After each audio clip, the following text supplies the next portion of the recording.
Hey, everybody, welcome back to the Journey Podcast. We are in for an exciting episode today. We're going to talk all things wealth, making money, being yourself, the pluses and minuses of being your true authentic self on the internet. There's lots of downsides and upsides to it. I wanted to invite this person onto this podcast today because I've known her for a really long time now, probably like 8+ years at this point. So I've seen her journey as she has grown into being a multimedia empire. I know you may not think you have an empire, but you do. And this is the lovely Amanda Seales. So Amanda, welcome to the Journey Podcast. Thank you, The Journey, for having me. Hey everyone, I'm Morgan DeBaun, a passionate entrepreneur and life advisor. With the Journey Podcast, you'll discover that success isn't about the destination, it's about the journey. I'm sharing stories of amazing people who've taken control of their lives. Join me on my own journey to discover the secret sauce behind reaching success with permission from no one else. I assume that most people who clicked on this know who you are already, but for those people who maybe aren't familiar, I would describe you as a multi-hyphenate, like for show, comedian, actress, writer, activist. What else? Actor, visual artist. Visual artist, yes. Singer. I can DJ. I don't know that I've seen that. Yeah, I have turntables in the other room. That was That's a good. whole time of life, child. The whole time of life. Let's talk about the beginning of your career. Most people might not know this, but Amanda has had a very long career since she was a child. She was a child actor. Mhm. I'm sure that has impacted your journey because you started so long ago.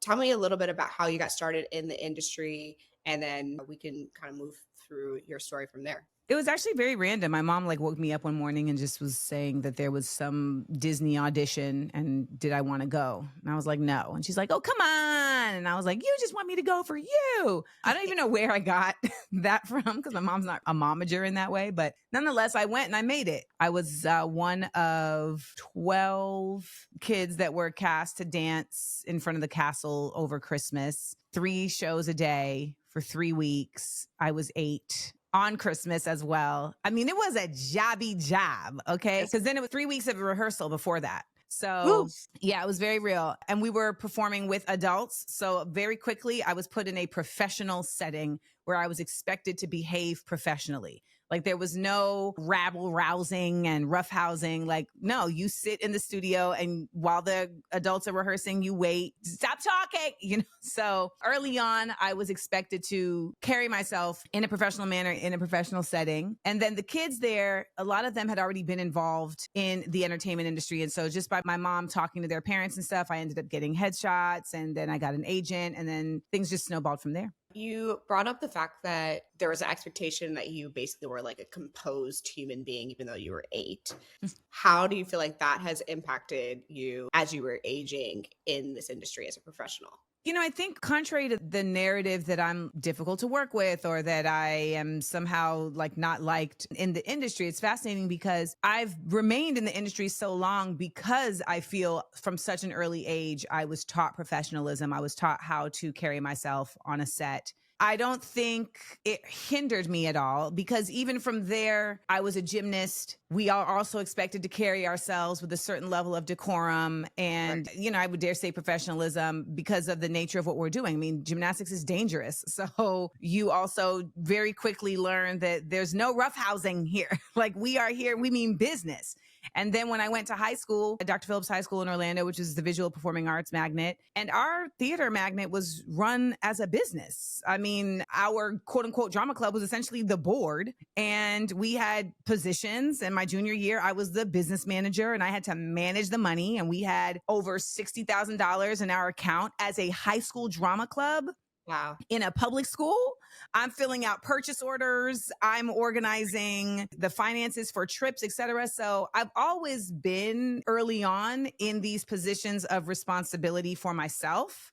Mm-hmm. And I don't feel like it took away from my childhood for me. For some people, they may have felt that way, but I don't think it did that for me. I was still able to be a kid. It was more so like I learned how to time and place things. You know, when I'm here, I'm acting this way because this is what it calls for. And then over here, we're on the slip and slide.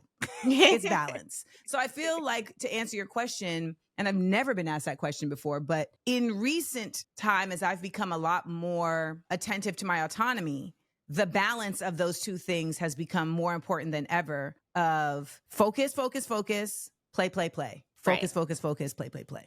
Ebb and flow. I kind of operate the same way in a different world, which is like when I want to go hard, like I'll go hard for a period of time. It's like, all right, we're going to go hard. And then I'm going to live off the momentum of that work ethic for that period of time. And then when I'm like in chill mode, it's not that I'm not working, but I'm not grinding myself to the ground. And I have reset that balance. It's like I'm spending more time on my health and wellness. I'm spending more time painting. I'm spending more time with my family. But when it's grind time, it's like, this is what we're doing. I think that has been a helpful way for me to have longevity in this world. And I imagine for you, particularly given that you are multi-hyphenate, so you make money in 10 different ways, you've had to learn how to ebb and flow with your own energy management. Is that something that you feel like you learned growing up, and so you just developed that skill set because it was required, or that's something that you've had to get better at? I think part of it was something I was born with. I'm not even going to BS you. Like, I think part of it is something I was just able to do. Like, I have pretty good executive functioning skills in that regard, which is why, like, I'm autistic, but I'm not ADHD. Right. Like, I can... highly functioning. Yeah. But in that regard, I also, as a younger person, could grind a lot harder when I was grinding than I can now. So it required less management because I just was able to really hit it really hard, and I didn't require as much vacation. Yeah, like, that ebb and flow has shifted. I will also add, though, that I had to do that grinding to even get to be able to do the balance that I exist now. And I know that. And I feel like sometimes there's a misrepresentation of that. There's this desire for people at like a very early stage in their career to feel like, well, I should be able to vacation as much as I work because that's just the way the balance is. And I think when we look at what balance means, it doesn't necessarily mean equal. It means harmony. Are these things moving together with each other? So when I was younger and I had more stamina, I was still in harmony if I was working 80% of the time and chilling 20% of the time, because that was what it called for. And I didn't need 50% of the time to recover from the other 50% of work like I do now. And I think it's a really important distinction to make, because wellness and self-care shifts the older you get. Also, the different circumstances you're in. You know, you may have a disability that happens. You may have illness. You know, you have children. Like, there's shifts that take place. It's not a cookie cutter template. Yeah, I think the desire for everything to be cookie cutter right now is what's challenging. And to your point, I think that this younger generation grew up witnessing us just a couple steps ahead of them from their perception, because they only got exposure to our stories through social media. And I'm 10 years older than you. Right. But what they don't realize is that we didn't have social media. Like, you didn't have social media. So there was no one to witness the work ethic because it didn't even exist. So, so it's like their exposure to you was already at a point in which you were reharmonizing in certain ways. So it's like, oh, well, like, this my is girl's I can mimic right this. like, the other part of it too is that as a multi-hyphenate, I had to spend certain times of intense focus, of hyper focus. In order for me to be proficient in these areas, there were certain times where, again, that harmony was one area is getting like 50% of my focus, while these other areas maybe getting 10, 20, 15, etc. Like, I had spent my youth really perfecting my acting technique. So I didn't really have to do a lot of energy into that once I left college. But to DJ, I had to really hyper focus at a certain point in time. Even hosting, there was a certain point in time where I was hyper focused in just hosting and that skill set. And so I think it's also important to acknowledge that this idea of that multi-hyphenate isn't about dabbling in a bunch of different buckets. And I talk about this in my book, Small Doses. There's a difference between being a multi-hyphenate and being a dabbler. And there's nothing wrong with either. But I think the distinction is important, because the multi-hyphenate is someone who is able to build functionally off of mastery in a number of different areas, not just interest in a number of different areas. I think that's actually key. Like, I am a bad gardener. It's a hobby. That's fine. It should stay where it's at. Got it. Now, same thing, like, I'm actually a very good painter, but I don't think that I have mastery in painting. Like, is that a painting of yours behind you? No, this one I bought. Okay. These are all things I was going to say, because you do. Yeah, I was like, if that's, then I could paint this. I could paint all of this. But no, this is Mike Brown and Freddie Gray. Oh, yes, it is. Okay. If you all are listening to this, we are on video. Go to my YouTube. Yes. Oh, But, apologies. Yes. We're looking this at a is painting of two brothers with crowns. yes, and this was the first painting Mike I bought with my Brown. own money when I first started the company 10 years ago. So I keep it with me. Anywho, but my point is, if I wanted to be a master in painting, I would do things differently. I would hire a painting coach. Like I would have someone help me with Yes. my You would development. commit to the craft. I would commit to the craft. And I think that people see folks who are influencers, their perception, influencers. It's like actually their baseline skill set was being an entertainer or a performer. And then they introduce that to different mediums, the internet being one of them. Yes. How have you navigated people being like, you're an influencer? And you're like, to me, that would be so triggering. Let me tell you something. I was on like a remote island in Belize. It's like an island that people island hop to. So there were some people there. The guide was like cleaning fish. And so people were standing around him watching him. And he was telling this woman, he said, I'm an influencer. And she was like, oh, you're an influencer. Really? And I just, I had to really just like, crack my neck and say, I do have influence. Okay, fair. Fact. But I would not classify myself as an influencer. I am an artist of many facets. But you can't really fault people. People arrived at you where they arrive at you. Yeah. And I won't say unfortunately, but the reality is that the internet is so pervasive that that's where a lot of people simply just arrive at you. And so what I've had to be better at is curating. And this is something I'm continuously and still in process with, curating how I show up in that space. And there's been a very deliberate and recent shift since I was admonished publicly for not being likable by a number of different sites. And then I did this very public Club Shay Shay interview. And after that, I realized you need to get still and reflect and make a decision about how you want to reposition and redefine the way that you're existing just in your purpose in this space, because whatever you're doing, it's being very easily misinterpreted. Okay, so I think that's actually something we should talk about because I had similar fears. I don't think that my fears were realized because I managed them early. But I remember as an introvert, I was at a design course at Stanford D School, and it was for Black entrepreneurs. And this awesome guy named Jason Maiden, who was one of the first designers at Nike and the Jordan brand, was like, Morgan, I was like maybe 3 years into Blavity at the time. So, 27, something like that.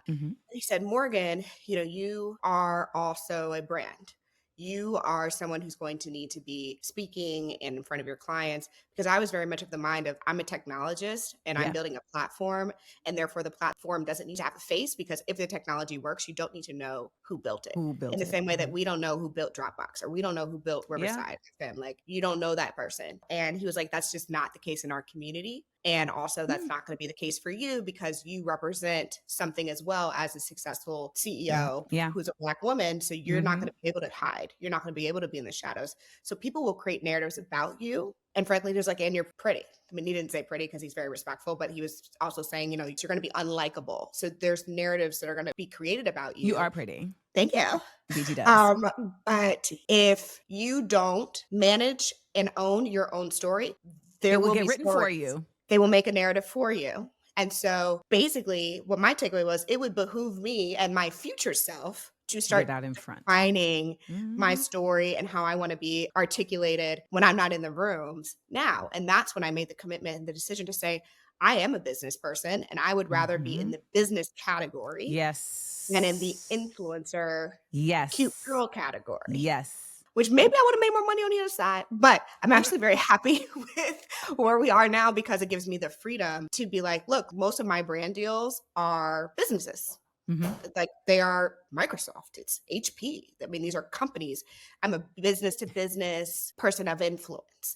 I don't think if he hadn't told me that and I wasn't in a place to receive it, I think I could have made a lot of mistakes that then I would have had to try to fight redefining myself constantly. And it's so hard to change it. So for anyone who's listening to this, I truly do believe, particularly in today's world, if you're successful, people will make up stories about you. And that's a you fact. need enough data sets like out in the world that prove otherwise in the story that you want to be and how you want to be defined.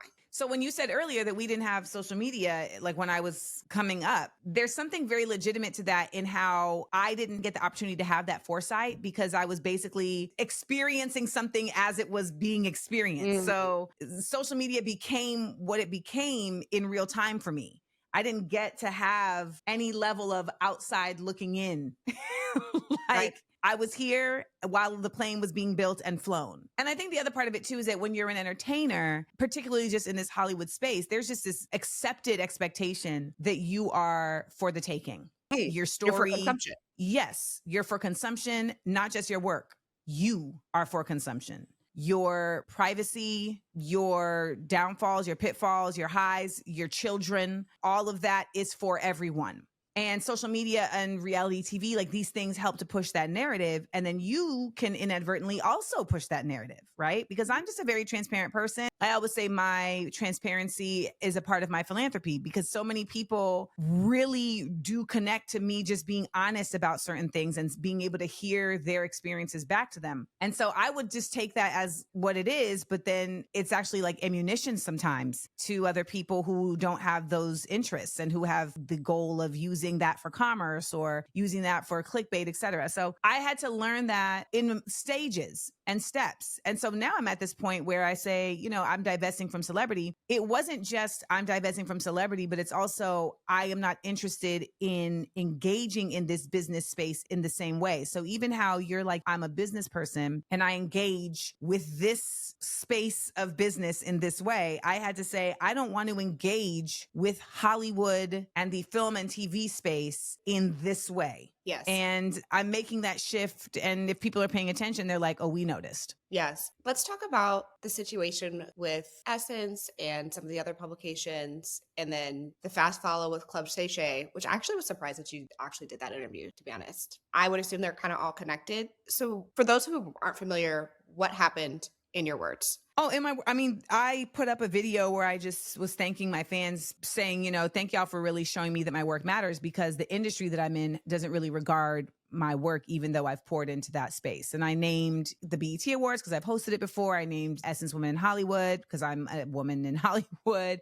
I named Black Girls Rock because I have donated many hours of time to Black Girls Rock. And I named the NAACP Awards because I had been nominated for an NAACP award in the past, but I had never been invited. And I know many Invited people. to just attend. Yes. I've even been invited to attend. So Multiple people years. are like, only people that are nominated are invited to attend. And I'm like, that's simply untrue. Not true. So I was just stating a fact. I mean, it wasn't like I was trying to even attack. I was literally sitting on my couch on a Sunday night and I had a thought and I shared it and I posted it. And it allowed for there to be this deluge of, oh, let's use this as a way to pile on to specifically Amanda Seales. And I know that people say don't take things personal, but this was a personal attack. I mean, this was the actual epitome of a personal attack. First, Essence wrote an op-ed that said, let's talk about why being likable is important in professional careers. And they had me as the cover girl. And then within the narrative of the article, they named why I am unlikable because I am committed to pushing against the status quo. Then that was followed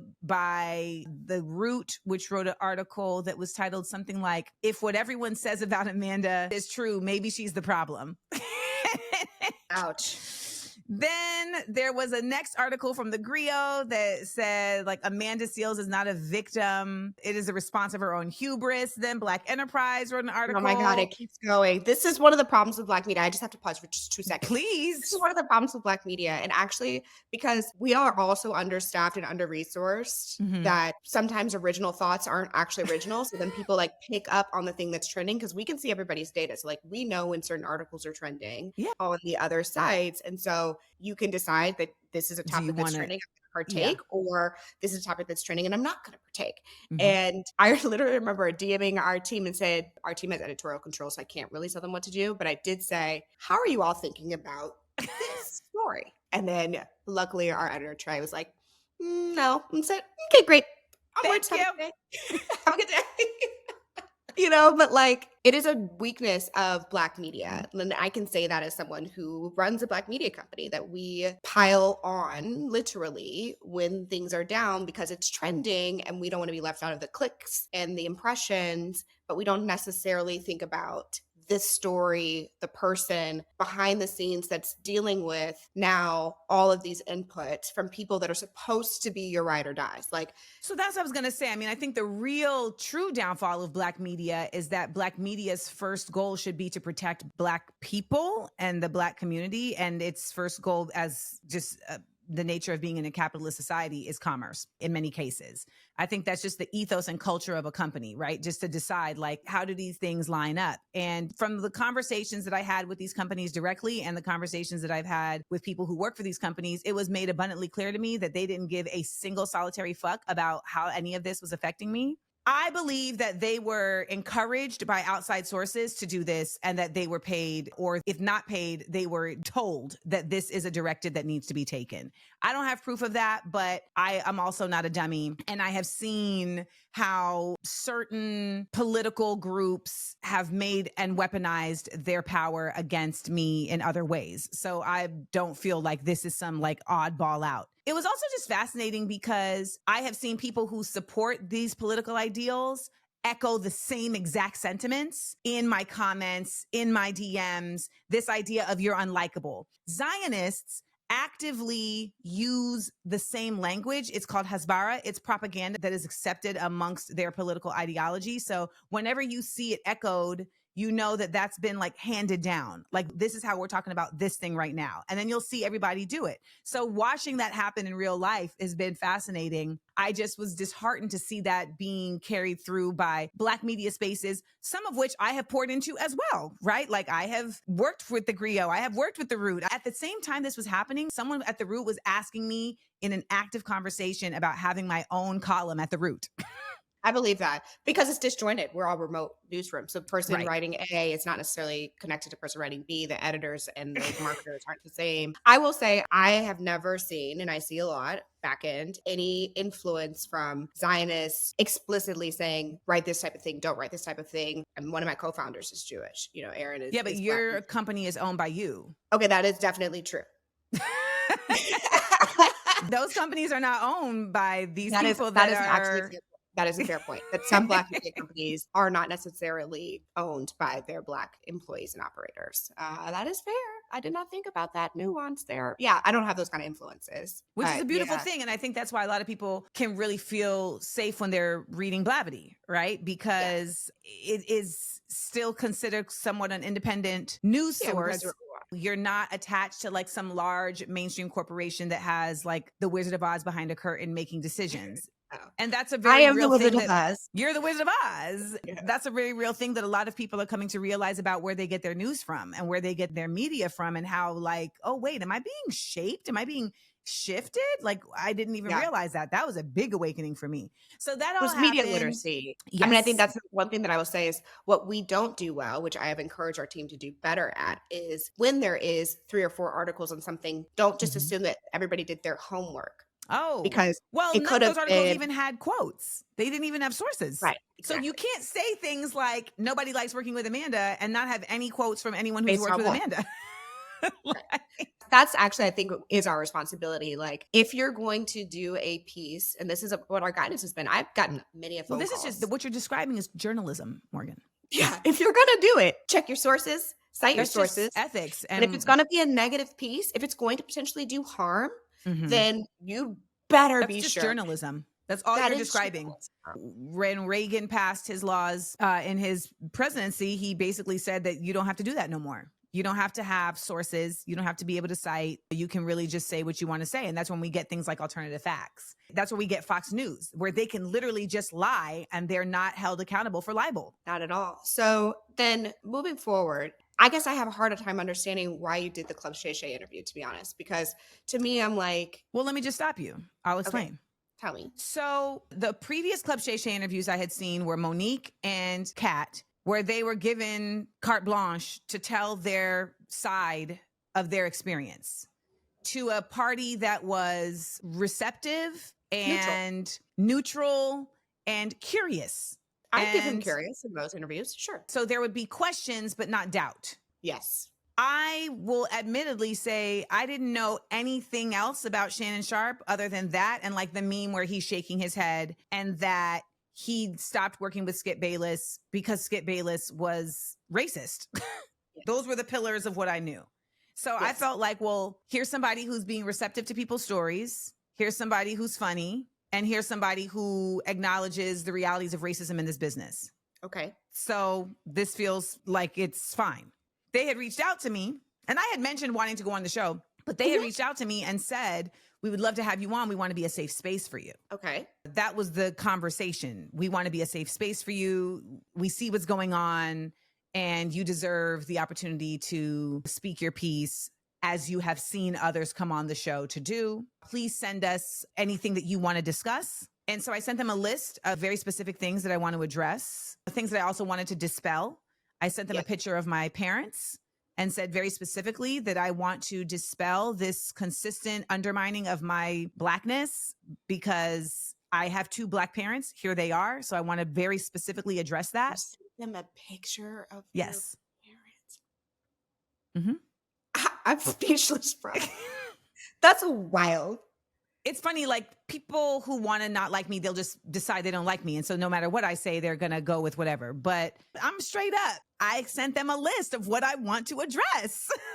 Like there was no mystery in any of this. They said, we'll send you back our questions because we're going to actually formulate questions ahead of time. Okay. They said they would send me the questions like on a Friday. They never sent them. Then they said, we'll send them on Monday. They didn't send them. The interview was on a Thursday. I got the questions on a Wednesday night at 8 p.m. Ouch. None of the questions addressed anything I wanted to discuss. They were like, what do you think about rap beefs? It was like more like pop culture stuff, which was confusing to me because they had specifically reached out to me about me having a chance to speak my piece. And so considering I had provided them so much insight, I thought they would have formulated the questions towards what I wanted to talk about. Combine that with what they want to talk about, right? Yes. And so that's why I did the Club Shay Shay interview. Also because the real part that we need to address is that at that particular time, that was the natural next step for someone in my position to go to if they want to speak their piece. Yeah, it would have been done. It would have been done. Yeah. At one point in time, that was the Breakfast Club. Yes, I agree with that. I need to, again, make a point that like in the entertainer space, you don't really have a lot of spaces like that, right? No. Where it's like, you're going to get a chance to just speak unless it's on your own platform. And there's something, always. Yeah, it's more valuable to go to a neutral space. So that's why I went. And then I got blindsided. Yeah, that was miserable, man. I was watching it live. I was watching you watch it live and watching it live. Yeah, I was doing a dual screen because I was like, yo, I can't believe this. So and I actually was so painful, Amanda. I had to stop. Many people have told me that. Many people have told me that they had to stop, especially people that know me were like, I had to stop because it was pissing me off and it was hurting my feelings. I'm getting emotional just thinking about it now. And I'll be honest, at one point in our interactions, I was like, I don't know how to interact with this person. Like you are very direct. Yes. You know, you don't mince words. When you're upset, you know you're upset. You say what you mean. You ask for what you want. And you don't often interact with people like that, especially in LA. So there were times when I was like, I don't know if I am at a place to be able to receive Amanda in this way, right? And that's a me thing, not a you thing. And I think that's actually what people don't understand. Just because you stand 10 toes down, that's not a you problem. It's a me problem that I can't take care of. Do you know what I'm saying? Yes, and like because I've had to do that with myself and other people, right? Like I've met other people like me and been like, hold up. What is this? I'm not ready. I'm not ready. And then I've had to self-reflect and come back to them and say, you know what? I think I felt affronted because you give what I give. And we actually would be so much better together. Yeah. like it works out. Combine strengths. And I've made incredible connections with people in that way. Right. But I had to get over myself in order to see them. I want to just say out loud publicly, I appreciate you not only saying that, but doing that because our growing friendship has been so valuable to me. It's not just friendship, it's fellowship. And at a time when we see so much just dismantling of that and so many people willing to forego that and to forsake that for fame or money or visibility, it says so much about your character.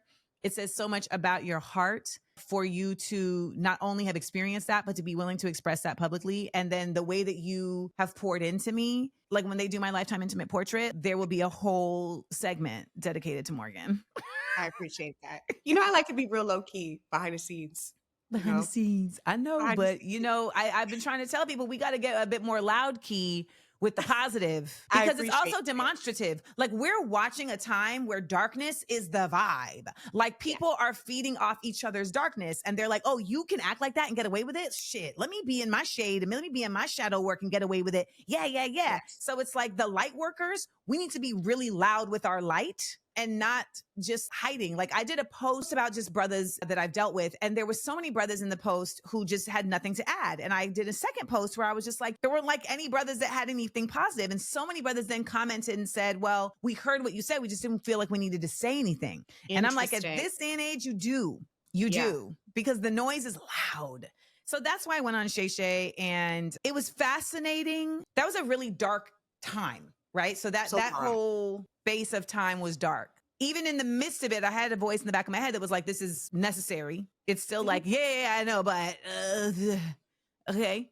So there's people who were like, you turned on Shay Shay, like you hugged him at the end and then you flipped on him. So what happened was that, like you said, I watched it in real time. And when I watched it in real time, it feels different. And I relived it. And that's okay. And it was like, this is terrible. Like this was really mean. This was traumatic. And it just wasn't fair. It wasn't fair. It just wasn't fair. And listen, Amanda Seales, that's what I'm about. I'm a very hard line about that.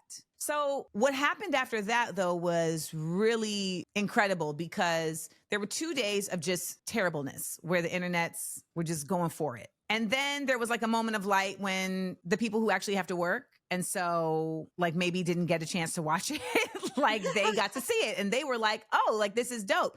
Then there was the next wave of like, oh, she's lying about autism, which I wasn't. And then I had to go on the road. And what happens when you go on the road is you get to interact with people and you're not just in your house by yourself with your cats and your dog. And the amount of people that physically came up to me and said, I saw the interview, thank you. Or I saw the interview, you go girl. Or I saw the interview, we hear you. Or I saw myself. It goes a long way, especially as an only child, like just that interaction from other people of positive and praise, that really, it helps. And you need to be affirmed in those moments. At one point, I thought it was like going to make me look weak if I say that affirmed me, but it's just the reality. Like I think we need affirming sometimes. It's okay for you to be human publicly. So anybody who even put out a vibe, a prayer, I appreciate you because I needed that. And it helped immensely for me to course correct. What I realized, Morgan, was the fact that it was the natural step for me to go on that show meant that I am not where I'm supposed to be. I hear that. And that began my mind shift of how do you reposition your path? I just turned 43 and some might say this is the era of the midlife crisis, but for me, it's a midlife awakening. So let's talk about moving forward. You have divested from Hollywood. So I'm in the process of being an independent in a very, very, very real way. And sometimes those are choices that you make, and then sometimes those choices are made for you. I just had a recent experience where one of my shows in Philadelphia, I had a show in Philadelphia at this place called the Kimmel Center. The owners of the Kimmel Center are devout Zionists, and they were effectively convinced to cancel my show based on our difference in beliefs. To be honest, I'm actually very surprised at how not sad I am about that. And that to me reflects growth. And it also reflects a grasp at the reality of where we are and where we're going. And as an entrepreneur and as an independent creative, it just lit another flame under me to really actively figure out how to control the spaces where I'm doing my work and to not have any laissez-fairness about that. There was a lot more freedom in that previous to even October 7th. But the truth of the matter is I know that my voice is needed. I know that my work is needed. I didn't come up with that myself. People echo that to me all the time. And so it's imperative that I continuously explore ways to do that. And one of the things I've done is I'm downsizing my life. I don't think you're downsizing your life. I actually would not describe it as that, but hear you. I'm optimizing my life. How about that? You are renegotiating the rules in which you are operating under. Well, when I say downsizing, I mean things like when you are in LA, there are very common practices of how people are supposed to exist. That is right. Absolutely. Having hair, big makeup, life. outfit, stylist, car service, everything expensive. The operating overhead of being in LA and being a person that is known in a public sphere is incredibly expensive. Yes. big Cash, house, big expensive. aspirations. You also have to have big ambition. Like all of these things cost money. And then the upkeep of this is not able to sustain even in a practical way if you are not engaging in the marketplace in the same way, right? Yes. So I had to be real with myself. And I realized also that I didn't want that. Like I don't have an assistant anymore. I realized that if my life was so big that I needed an assistant, it's not the life I want anymore. And that's just where I'm at. Now, it doesn't mean that you don't staff up for certain things, right? Like, okay, if I'm going to do this project, I'll staff up and I'll bring somebody in.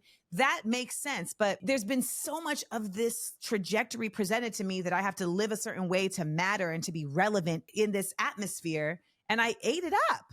And now I'm regurgitating it, or maybe I'm just shitting it out. Like, yeah, and so that's the other thing, even just to dovetail like into dating, right? Like I realized like, oh, I can't date people that are still aspirational for something I've already realized is not of value to me. Facts. So if you're still reaching for stardom, right? If you're still reaching for this outward validation to establish you, I've move past that. There's the difference between being affirmed and being validated, right? Yeah. And I've been through all of it. It's not to say that I'm even shading those people because everyone's in their process and everyone's in their journey. Yes. I just know that when those two places aren't aligned, the journey can get very resentful and discordant. So I say all that to say that the downsizing, what I mean by that was me just saying like, I don't need all this excess. I can trim the fat. Yes. And still be as potent in my messaging and in my work. Honestly, it's just a long-winded way of saying work smarter, not work harder. It's really that. Yeah. One of the things that you said to me, because when my agents and my publicists all distanced themselves from me because of me being in support of Palestine, I started to panic because that had always been the setup. You need these things to do the thing. And if you don't have these things, then how are you going to do anything? And something you said to me was, you've built so much. You're acting as if you don't have anything to work from. Like you have not only assets, like in a financial way, but you have assets in a brand way. Like you have brands that you've built like Smart, Funny, and Black and Small Doses and Amanda Seals. Like you have real tangible things here that you can lean into to optimize and to create much more security for yourself. And I needed to hear that. And I've been on that journey since.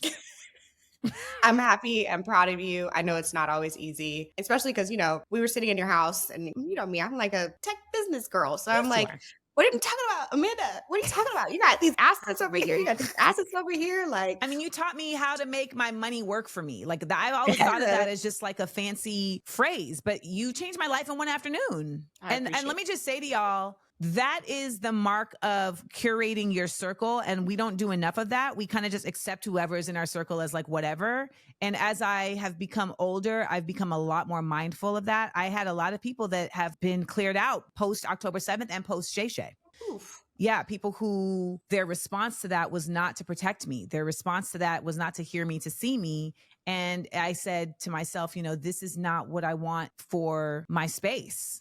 But I had so many dope people come into my space on the other side of that. Like so many people, I think also from my support of Palestine and Club Shay Shay were able to see me in ways that they may not have been before. And it clarified things for them in so much of a finite way that they were able to show up in a way that allowed me to show up for them. And so at this point, I want people in my life where like it's synergy. Like I'm giving to them, they're giving to me in a myriad of ways. It's the same way that I want with my audiences. I want my audiences to feel like they are getting something tangible from me. And that makes them feel good about whether it's spending money or spending time on supporting my work. That's right.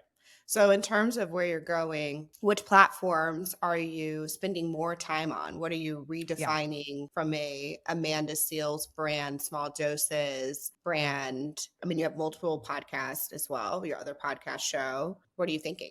So one of the biggest things that is fucked up is that you got to spend money to make money. Right. So that's just like a real thing. So put a pin in that and I'll come back to that. Jerry. Well, Patreon has become a really important space for me. And thankfully also a really important space for the SEAL Squad, for the subscribers of my Patreon, because more and more we're seeing censorship on most social media platforms. It's And bad. we're seeing censorship about information and topics that we, the people at writ large, really do need to be informed about. And I just want to back you up on that. Not only is it happening, they're also telling us it's happening. So I just don't want people to think that like, oh, like Amanda's like being a conspiracy theorist. No. Meta, Facebook, which owns Instagram, WhatsApp, and obviously Facebook, has explicitly said that they are going to devalue in the algorithm news content from publishers, creators, anyone posting on the platform. It is going to get deprioritized in the algorithm explicitly. So I just want to be clear because this is not tinfoil stuff. You say that and it's like, no. I mean, people said to me recently that they were not able to share like Joy Reid posts because they were getting a message from Meta that it is problematic, or, you know, there's people who have had their pages closed and flagged. And we all know about TikTok. So like none of this is assumed. Yeah, we're not conspiracy theorists. No. And so when they tell you straight up, you got to receive that. Like they're telling you straight up, this is what it is. Yes. And it's ours, so we can do what we want. Yes. And so there are many people who feel an affront by that and have said, okay, I have this little $5 a month that I can simultaneously support this person who I trust while also receiving information that is helpful to me. And not just information, but also messaging. Like I do make it a point on my Patreon to provide jokes, but also to provide very valid like commentary and fact-based commentary, but also lifestyle, the balance that we talked about at the beginning of this. I have a series called Amanda on the Move. It's my travel series. So they get to see me in different places and spaces. And then we also lean into self-care and wellness. And we start every day with morning musings, because when I wake up is really like my God hour, like my brain is like synapsing. And I talk to my audience on Patreon and I'll ask prompts like, what's a time in your life where community really helped you? Like it really served you? How do you see yourself as a leader? Because I don't believe leadership is telling people what to do. I believe leadership is encouraging people to be able to tell themselves what to do, to give people the tools to do that. So Patreon has been a really beautiful place. I'm really leaning into it and expanding on it. And I just want to shout out Kev on Stage, who has been such an incredible resource like yourself in just willingness and sharing. Black people, we have to be willing to do that. Like the reason why places like Black Wall Street and Durham, North Carolina were able to thrive was because there was community in not just sharing money, but sharing knowledge. Right? Yes. There wasn't this fear of, if I tell you, then you're going to replace me. So I can't share this with you. That's not helpful. So Kev on Stage really gave me the tools to expand my own space in Patreon. And it's been a really great growth process. The next phase is I have to really lean into the grassroots of how to do the work that I do as an artist. I've always involved myself with organizations and giving them platforms, but even being about more deliberate about how we do that on a regular basis.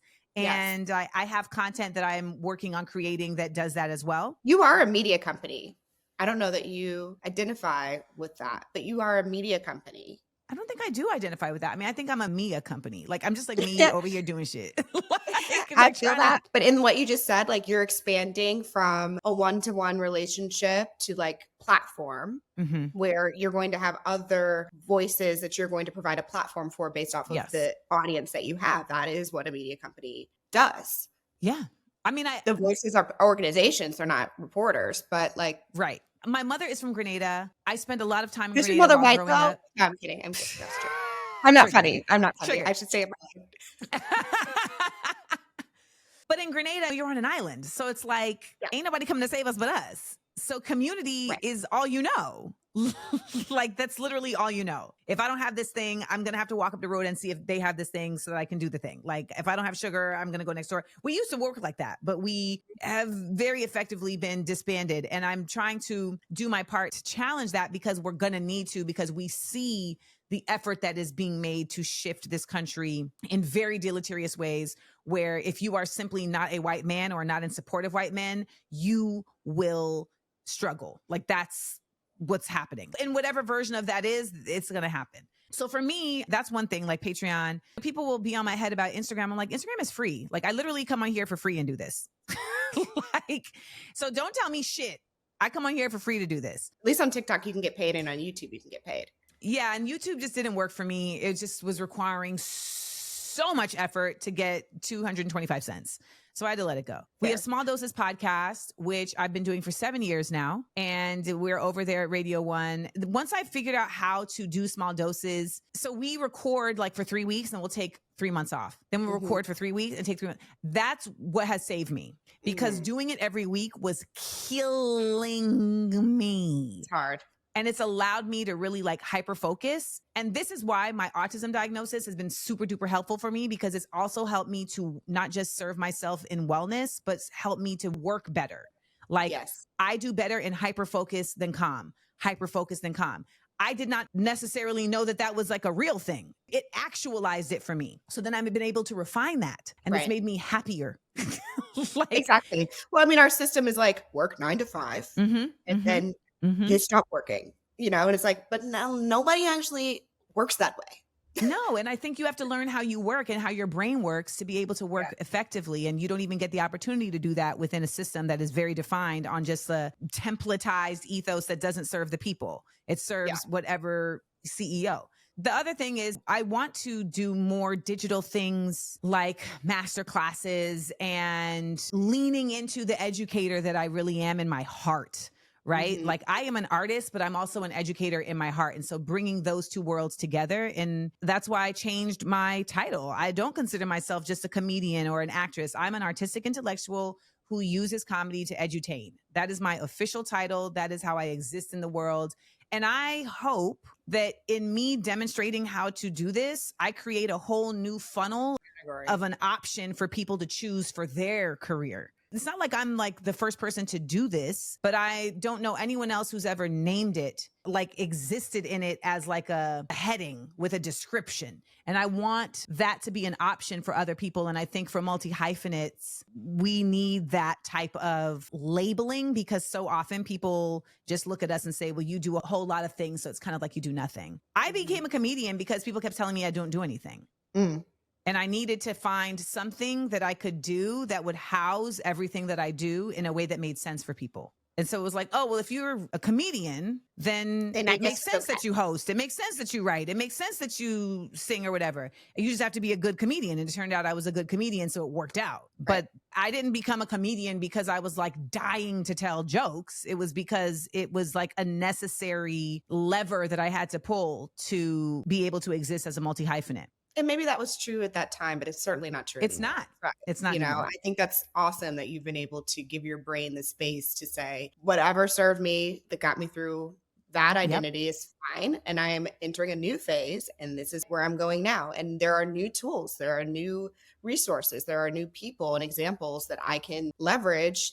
I mean, you have access, right? Like you have access to Kev. You have access to these people who are doing well. Obviously, I need to now ask Kev to come on the show and talk about it. But you do, because let me tell you something just real quick.